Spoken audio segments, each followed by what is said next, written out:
Kinancel ko yung booking mga kasabi. Order taken post tayo ng 10 minutes mga kasabi. Ay sige sir, paano lang po? Pa-change driver na lang po. Pasensya na po. Okay. Salamat sir. Thank you po kuya. Salamat po. Salamat. Bye. Shoutout muna sa ating mga kasabi. Unos Vlog, Wahid Samporna, Alan Ron Moreno, Psych Motovlog, AAO Explorers. Ingat sa biyahe mga kasabi. Good morning mga kasabi. Araw naman ng Sabado, araw na sideline. Biyahe tayo sa Lalamove. Okay mga kasabi, gaya ng dati, tripin natin, reset tayo 0. Yan, para alam natin kung ilang kilometers sinandar natin ngayong araw na to. Tapos full tank tayo ngayong umaga, mamayang gabi papafull tank ulit tayo. Kung magkano yung pakarga natin sa gabi, yun yung actual, yung eksakto na gastos natin sa diesel para sideline natin sa araw na to. Okay mga kasama, time check 8:25. Habang nagpapakarga tayo ng diesel dito sa gasoline station, may naswipe tayo mga kasama. 1.4 kilometers lang dito para Paranaque, tapos ang pagdadalan sa Marikina. Mga gulong daw. Nakapag-pick up na ako dito mga 3 beses na yata. So yun mga kaswabe, sideline natin ngayon mga kaswabe, Lalamove. Ang category natin sa Lalamove, 300 kg MPV. Walang mission or incentive kay Lalamove ng mga ilang buwan na. So ang kita lang natin ngayon is yung mga bookings at saka yung mga tips makakuha natin. Yung usual na sideline goal natin mga kaswabe, 3,000 pesos na gross income. 3,000 ito yung mga bookings at saka mga tips. Pero siyempre sa gabi, nabawas pa rin naman natin yung mga expenses natin, no? Diesel, budgets for car maintenance, yung pagkain, kung nag-toll tayo kung ano naman, para alam natin kung magkano yung malinis, yung net na take home pay natin ngayong araw ng sideline. So yun mga kapatid, pick up muna natin. 4 minutes away lang raw, sabi ni Waze. Booking number 1. Okay mga kasama, time check 8:37, na-pick up na natin. 4 na medium size na gulong. So tignan natin sa Marikina, 1 hour 10 minutes, 27 kilometers away. Pero hanap tayo ng paparada mga kasabi. Abang-abang tayo kahit mga 15 minutes lang, baka may sabay pa tayo. Okay mga kasabi, time check 8:44, nagparada muna tayo. Mahirap kasi kapag nagda-drive ka, tapos nagbabasa ka ng mga booking, nagsaswipe ka, ito yung problema. May sinwipe ako, gusto ko kasi siya, nasa Paranaque tayo eh. So Paranaque to Taguig ata ang delivery, naka-priority, tapos parang 200 kg lang yung booking niya. So habang nagda-drive, sinwipe ko. Tapos tumingin ulit ako sa kalsada. Tapos nang pagtingin ko na, nakuha ko yung booking. Pero ang naswipe ko pala is Paranaque going to Binyan, Laguna. Kaya itong delivery natin na to ng mga gulong Paranaque to Marikina. So yun, kaya nagparada muna tayo.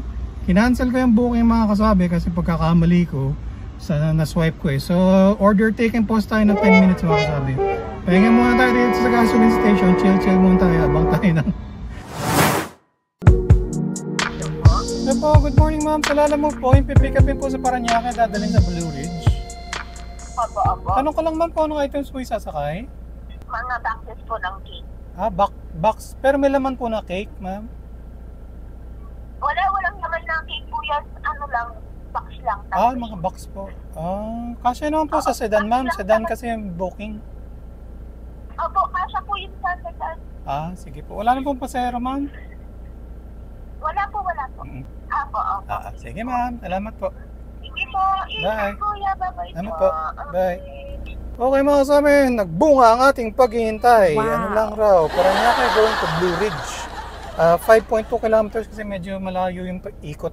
Okay mga kasama, time check 9:28. Na-pick up na natin. Mga boxes nga siya para sa cake.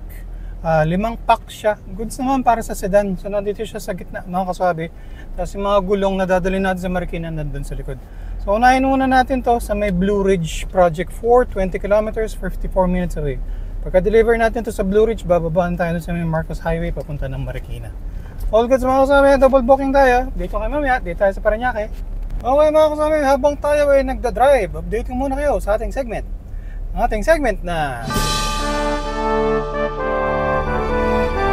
Ano ang masasabi ni Kaswabe?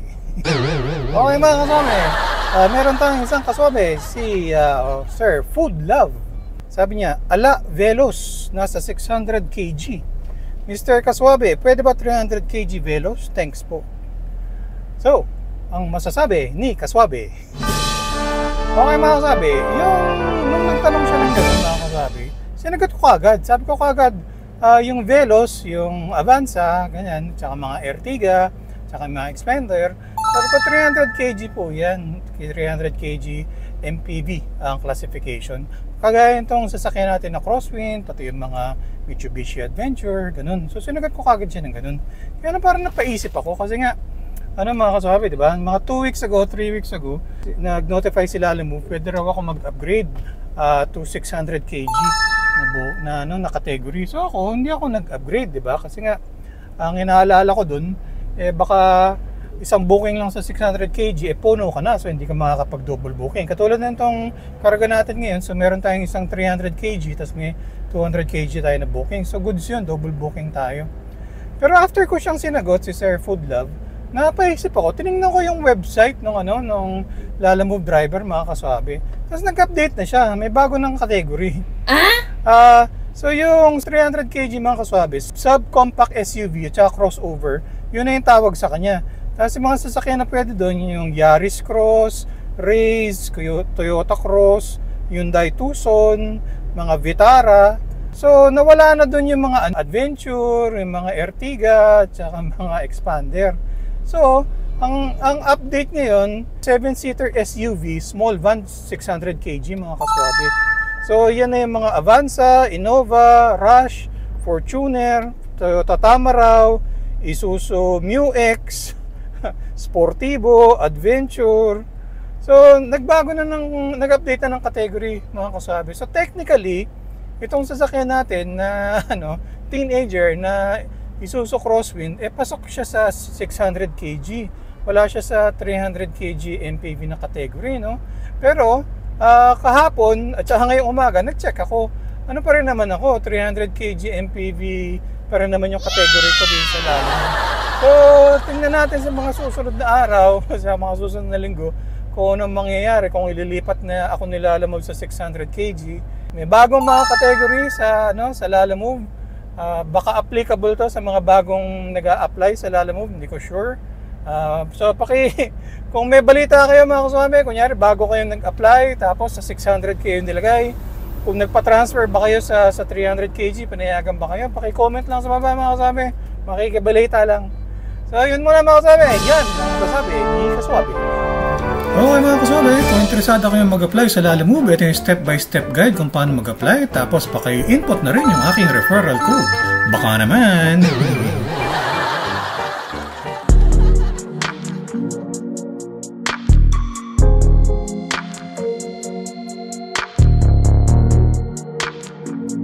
Okay, mga kaswabe, time check 10:29. I-drop off na natin yung mga boxes. All goods, binayaran tayo na ma'am sa via GCash. Exacto! Walang labis, walang kulang. Okay, mga kasama, time check 11:06. Na-drop off na natin yung gulong dito sa may parang car maintenance center. Paid via credit naman yan, mga kasama, so wala tayong siningil na cash. Labas muna tayo dito sa kanila, mga kasama. Dito tayo sa Marikina. Update ko mamaya. Hanap tayo ng next booking natin.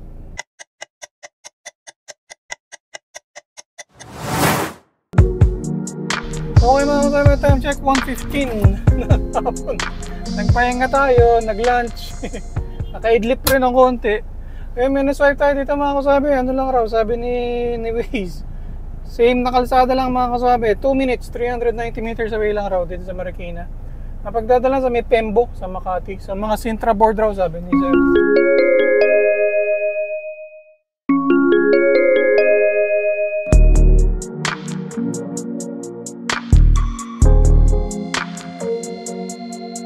Okay, mga kasama, time check 2:16. Na-drop off na natin yung mga Sintra boards. 388 lang yung bill ni Sir. Binigyan niya tayo ng 400. So may tip tayo na 12. Dito tayo sa may Pembo, mga kasama. Nice! Makabang tayo ng booking. Ito ka mamaya.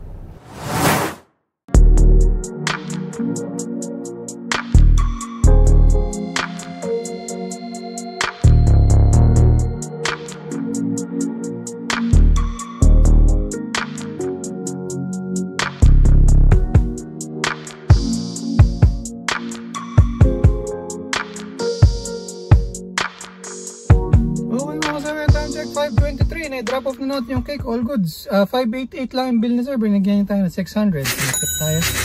Park muna tayo dito, mga kasabi. Nice! Tayo muna tayo ng konti, pero abang-abang na rin tayo ng booking. Ikaw mamaya, dito tayo sa may Caligayahan, Quezon City. Okay mga kasama, time check 5:44. Dito pa rin tayo sa may Kalagayahan. Kinuha na natin to. Ang pickup is sa may, anong tawag dito? Sa may Visayas Avenue, sa may Tandang Sora. Tapos ang pagdadalan sa may Taguig, at least pa south. Kinuha ko na kahit malayo, mga 7 kilometers pang araw. Tapos traffic pa dito sa Quirino.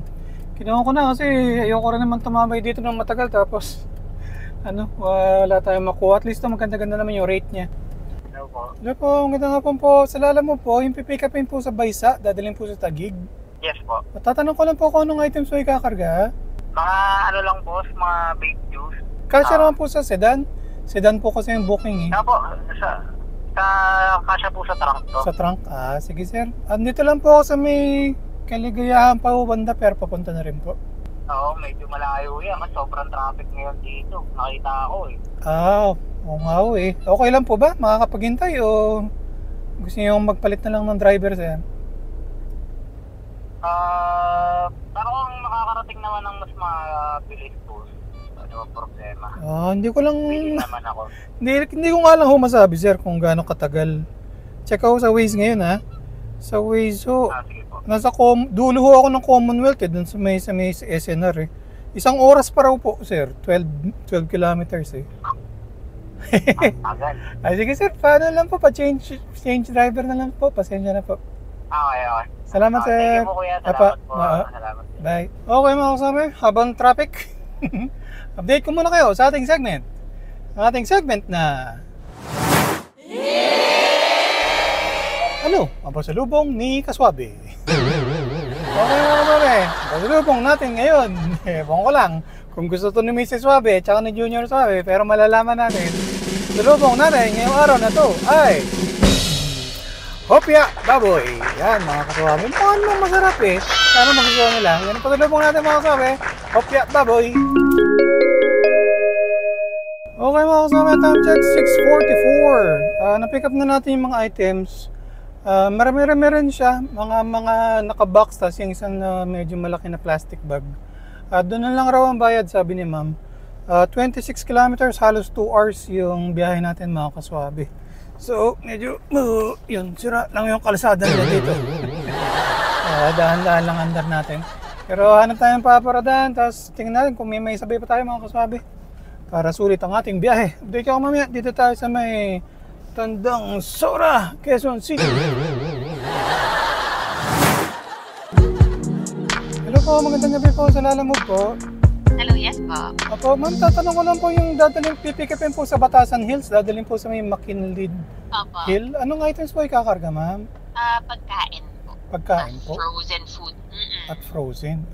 Okay po. Wala nang pong pasahero, ma'am? Wala pong pasahero. Wala po. Yung bayad, ma'am, dyan po sa pick-up o sa delivery nilang, ma'am? Ano po yan? Sorry. Yung bayad po?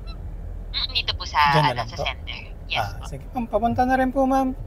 Tawag po ako pag malapit, ma'am. Bye! Sige, salamat. Bye.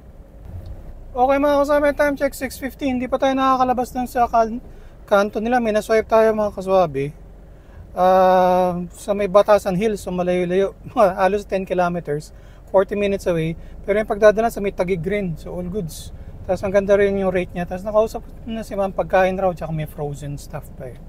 So all goods mga kasama. Punta muna natin. 39 minutes away. 9.8 kilometers sabi ni Waze. Punta tayo ng Batasan Hills, Quezon City. Dito tayo sa Tandang Sora.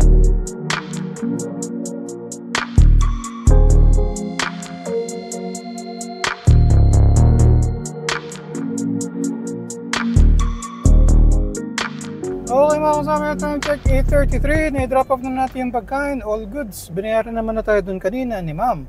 Pero dito sa delivery, binigyan tayo ng merienda, Coke, lamig po, saka Skyflex.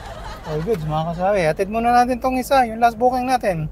5.2 kilometers, 27 minutes away na lang raw, Taguig rin. Okay mga kasama, time check 9:05. Na-drop off na natin yung mga stuff. All goods.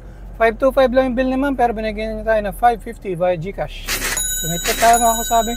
Medyo masikip lang ang kalsada dun sa kanila kanina. Uwiin tayo mga kasabi. Pagod na. Okay mga kasabi. Naka 153.2 kilometers tayo ngayong araw na to.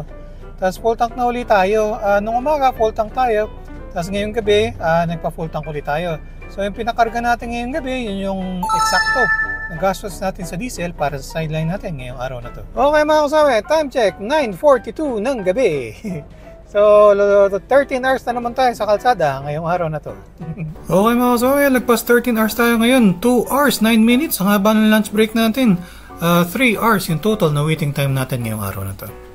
Okay mga kasama, computer natin kinita natin sa 7 booking sa Lalamove 3129, cash tips natin 49 pesos, so ang gross income natin 3178. Computer naman natin yung mga ginastos natin, diesel 743, budget for car maintenance 300, food 150, tas nag-total fee tayo po with 35. So sa 13 hours sa sideline, ang net na take home pay natin yung malinis 2,020 pesos. Nice. Update naman sa ating incentive savings mga kasama, cash tips natin 49 pesos, yun lang. 49 pesos. Alright. Okay mga kasabi, na-hit natin ng ating sideline goal na 3,000 pesos gross income. Goods kasi madalas naka-double booking tayo, tapos yung mga nakuha natin mga bookings is malalaki yung rates, so all goods. Ang maganda doon, yung iba 200 kg lang, kaya madaling sabayan. So yun nga, yun ang inaalala ko kapag 600 kg na tayo eh. Baka mahirapan tayo mag-double booking, puro single booking lang. So anyways, yun, update ko kayo next week kung ano mangyayari dito sa Lalamove, kung ililipat ba ako ni Lalamove sa 600 kg, we'll see. Pero preferred ko talaga 300 kg para nga ganito na nakakapag-double booking tayo. Yun muna ang biyahe natin mga kasabi. Maraming salamat sa manood. Hanggang sa ulitin, ingat-ingat sa pagmaneho para ang biyahe natin ay laging swak.